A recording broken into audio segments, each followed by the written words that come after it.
Today I came to this studio to tell you about escorts. Escorting is the same as prostitution, only it involves not only sex, but also escorting clients in restaurants, bars, meetings. I can get paid money just to have dinner with a man. I may be invited for company at a casino. I might get paid too. We'll just sit around drinking. I remember my first customer very well. It was a student. He was a tourist here. He came up to me at the bar and asked, "Why are you bored?" I didn't expect it myself. I told him the truth, that I was working. Then we went to his hotel, and I made asterisk times. It was a huge amount of money. It was a sum of money that was completely out of my reach at the time. I just went and paid off the loan. I had a lot of clients. It's hard to count. There are times like this. The company and you take turns, and with each 2-3 clients a day, I think I had over 300 men. I'd come home. I was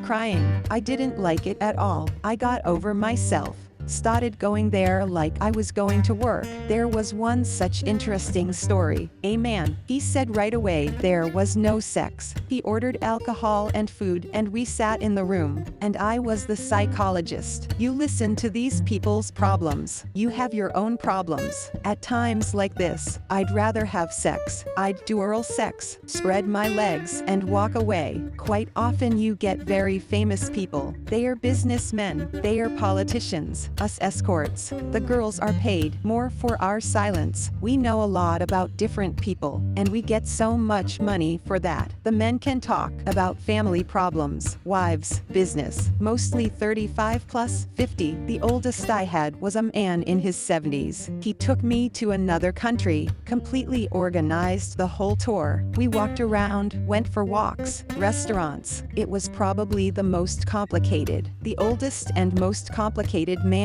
even sexually. He was on Viagra before this thing, and then heart medication. I couldn't sleep at night because I was listening to see if he was breathing. It's very dangerous. Even I was in dangerous situations. The man took my passport from me. He took my money and locked me in a hotel. I had acquaintances in this country, and I called my acquaintances. The man was frightened. He apologized to me, gave me my money back, and we had a perfectly normal time. A few years ago I had a customer. We got to his place.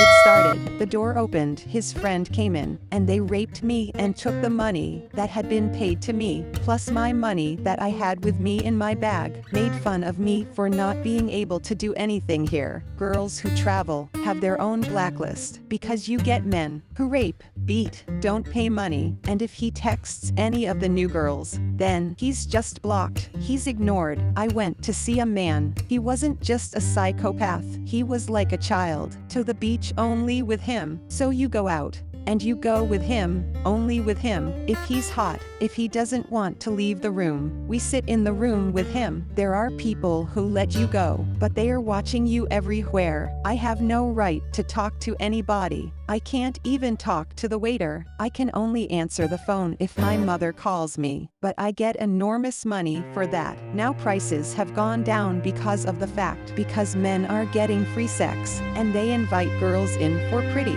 Just girls get beautiful pictures, a good vacation, and there are times that even in the company of 2 or 3 men, one girl flies in completely free. That is, she's bought tickets, she's paid for the hotel, and she thinks that she's having a very good time. There are special sexters that almost every country organizes. They have a memo right down to the price list, right down to how to treat the girl, and the attitude is not the best. So they come up and say, "Okay, you have such problems in your country, you have nothing to eat, you're in crisis, to pay for a cab or to pay for a cocktail." These are girls who are studying, students, or who are absolutely not in that field. I've been an escort for over 6 years, and I even have a boyfriend. He's not aware of what I do. Legends come my way in all sorts of ways. Mostly he thinks I work in tourism. If I have to go somewhere, I work in tourism, I either block it on my social media stories or I just don't post pictures, videos. We went on vacation with my family,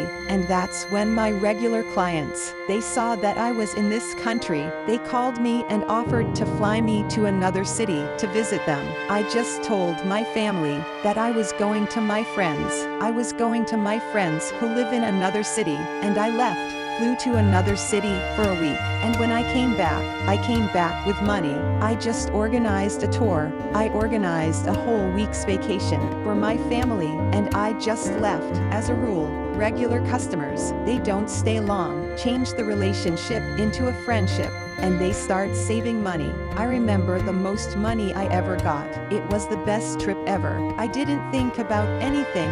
I didn't ask a man for anything. I just stepped on the doorstep of the hotel. He gave me my money right away in an envelope. This man, he thought of absolutely everything, and he treated me like a queen. On one of my trips, the man just lost 4 million euros in a casino, and he didn't pay me a penny. And he said this phrase, that, he says, is nothing. I lost too little. After moments like that, I begin to stipulate before I travel to situations how many times a day I eat, what I drink, what I don't eat, what health problems I might have in the country, what medications might be needed. It gets to the point where I even discuss whether I have a hair dryer or an iron. Most importantly, the amount of money that I get when I arrive, because if you don't get the money up front, then it turns out to be never. There's a category of men who aren't willing to give money for personal things. I ask them to buy me some things, or gadgets or something. Naturally, I can sell it upon my arrival, or I keep what I need. Do I like what I do? Who likes playing the part of a girl in love? In principle, for the money a man pays, yes. And if you also like the man, then yes, you don't think you're working. It depends. He may not be handsome, but it all depends on the amount he offers me. An old grandfather, and you think, what are you doing? What for? But money solves everything. You just remember you're in trouble at home. You need money. You need to pay your debts, or have a goal of some kind. I want to raise money for an apartment, but it's no longer possible. With prices the way they are now, it's no longer possible. In terms of supporting myself, that's where most of my income goes. It's a lot of work on yourself. It's nails, it's hair, it's good, low-budget cosmetics. Someone gets injections.